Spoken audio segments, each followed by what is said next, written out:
मग भारतातले सवर्ण जात सोडणार आहेत का? ती योग्य वेळ कधी येणार आहे? ज्या आरक्षित प्रवर्ग हा खऱ्या अर्थानं सामाजिक पातळीवरती बराबरीला आलेला आहे का सवर्णांच्या?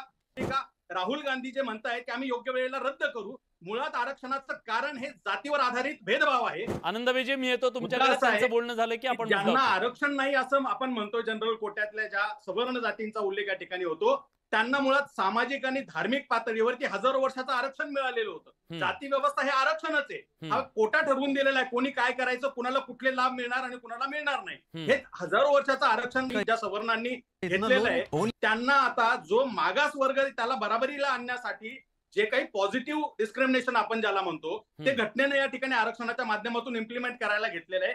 तर त्याची एक पोटदुखी या ठिकाणी सुरू झालेली आहे. मुद्दा असा आहे विलासजी या ठिकाणी की तुम्ही आरक्षण दिलं, कागदोपत्री दिलं, प्रत्यक्षात गावाखेड्यामध्ये जर तुम्ही बघितलं किंवा शहरातल्या वस्त्यांमध्ये जर बघितलं तर आरक्षित प्रवर्ग हा खऱ्या अर्थानं सामाजिक पातळीवरती बराबरीला आलेला आहे का सवर्णांच्या?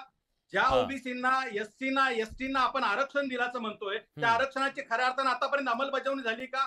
राहुल गांधी जे म्हणतायत की आम्ही योग्य वेळेला रद्द करू, मुळात आरक्षणाचं कारण हे जातीवर आधारित भेदभाव आहे. आणि जातीवर आधारित भेदभाव हा भारतात मोठ्या प्रमाणात तर होतोच, पण इथला सवर्ण माणूस ज्या ज्या देशात गेला तिथे सुद्धा जाती व्यवस्था घेऊन गेला.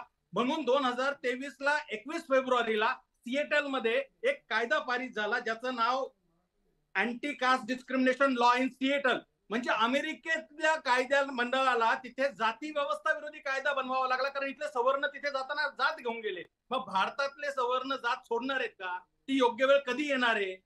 ज्या पद्धतीच्या आयडियल भूमिका राहुल गांधी मांडतायत ते मांडत मी उत्तर घेतो ना. आपण सिद्धार्थजी, मी उत्तर घेतो.